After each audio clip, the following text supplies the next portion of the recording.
What's going on, everyone? This is actually a really good video. It's what is dating and healthy relationships look like after you've just spent a lifetime in toxic ones? Well, it's going to be boring. It's going to be a lot more boring because there's not going to be these rushes of intensity and dopamine hits. And when you first meet someone, if you're so used to toxic relationships, you might finish the first or even the second date and be like, oh, they're boring, or I don't feel the connection. I don't feel it with them anymore because, they're not like giving it to you all at once. Like, it's not just like all handed to you at once, and you're not skipping from step one to meeting to being in a relationship after 2 dates. It's a gradual buildup. Like, you go from this hot and sticky and exciting and powerful, and it's just like in the movies, and the music's playing and it's all amazing, it's powerful, and it consumes your entire life, to it's cooler, it's stable, it's gentle, it's gradual. And like how it's exactly how they build any type of structure or building. Like, you need to have a good foundation, and the foundation's the part that takes the most time.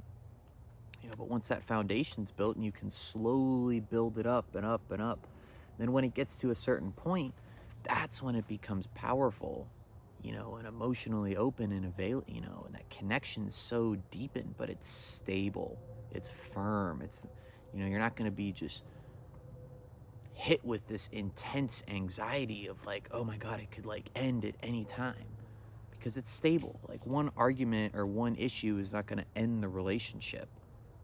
There's not going to be gaslighting. You're not going to be sitting there wondering if they like you, and wondering if what's going to happen next. Like, like, it's stable, and then that can be kind of boring if you're so used to toxic behavior and so used to trauma bonds and narcissists and all these other like sick people.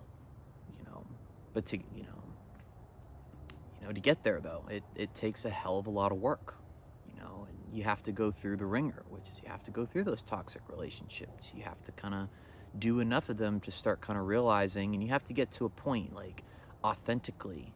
You can't have me tell you that this isn't, these aren't healthy relationships. You have to go and get that wisdom and see it for yourself, and come to a point authentically when you can honestly say, like, I'm done with this. And while you're in those toxic relationships, like, enjoy them. It's cool. Like, they're fun, like, I know they're really terrible usually at the end, but in the beginning it's fun, right? Like, enjoy those dopamine hits. Like, if life is meant to be enjoyed to a certain degree, but we're also supposed to use those experiences to learn.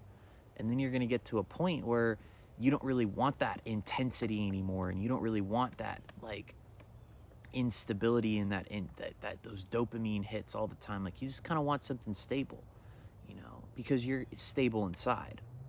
Once you become stable inside and you heal your traumas and you heal your wounds and all this stuff I've said a million times, like, if you feel called to, go watch my other videos on the processes of how to do that.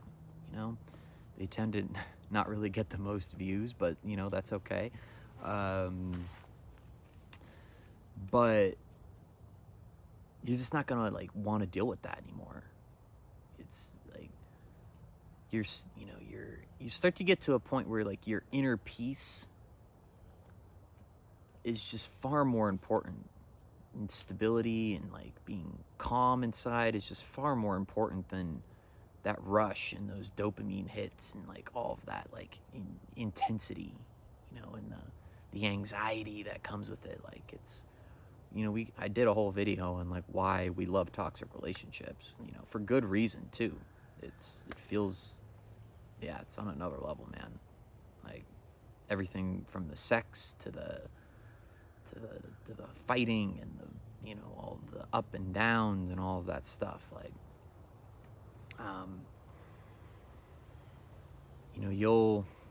you're gonna want space from a person after you spend some time with them and emotionally connect with them. Like, you're going to be able to emotionally connect with somebody, but then naturally want to keep a little bit of your own autonomy. You're not going to be dependent on another person. You're not going to, be codependent on them. That's the word. Yeah, there it is. Can you give that person the same space, though? That's the key. If they want that space, which you should too, how does that feel? Start asking yourself those questions. Like, how does it feel to want space? Because a lot of times in these toxic relationships too, like, you even might feel like your intuition might be telling you, like, I want space. I don't really even want to be doing this right now. But that trauma bond and the insecurities and all of the things from childhood and that you're dating with, that you're leading with in toxic relationships, like, they're not going to let you do it. It's like you got two things, the devil and the angel talking in your ear. Listen to that angel. Start to see how that feels. Start to kind of ask yourself those questions. Like, why can't I give this space? Like, why? That's where introspection comes in. That's where enlightenment comes in. I'm going to start doing some videos on, more advanced, like, spiritual topics at some point, but I'm having fun doing these videos right now. So, in time, I guess, like, when it's time, I'll start doing them. The physical connection won't be as important to you either. I'm not saying it's not important. Sex and physical chemistry and having that attraction to someone is you need it. You need it for any relationship, really. I mean, otherwise it's just platonic, which is fine to have those too, But you start to focus on building the emotional connection first, and you want to take your time. Like, you want to go slow because you want to start to detect red flags.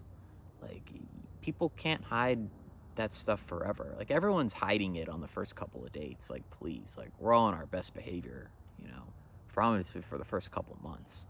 But you want to start to kind of detect, you start to really get good at detecting those unstable behavior patterns and those red flags. And I've said this before, like, the coolest part about being an empath and a highly sensitive person is you can become a walking red flag detector. I've always said that, empowered empaths, not insecure empaths. You have to do work. You have to do a lot of work to get to become an empowered empath. And, I guess that's a term I've coined. I don't know. It's silly, but it's I don't know. Whatever. Empowered. But once you get to a point where you're healed and you're not leading with your own trauma, like, you're like like a narcissist and a toxic person slayer, man. Like, it's like they are not getting past your radar. It's just not happening. You might run into them from time to time, but it's just like, dude, like, come on, like, we still doing this? Like, this love bombing stuff, like, come on, man. Like, this is very unnatural for me now. Like, I don't need this validation from you because I'm self-validated. That's the point you're going to get to. That's where you want to get, is feeding your own validation and providing that for yourself. I'm not saying, you can't have someone give you that too, and give you that support and that love. Like, that's the point of a relationship, or one of the points, but I guess, like, what I'm trying to say is, like, all relationships are an opportunity to grow. If you're using that as an opportunity to grow, it's one of the best ways to figure yourself out. You want to find your insecurities and your issues and your traumas and your pains, get in a relationship. It's impossible for them to not come out. That's why they're so cool. That's why they're so fun. Go slow. Look for the red flags. It's okay to give someone, it might take 3 or 4 dates or 3 or 4 times spending time with someone for you to start to build that connection, and that's fine. Just because it's not this intense rush right in the beginning doesn't mean it's not good for you. Okay, guys, I hope everyone has a wonderful day.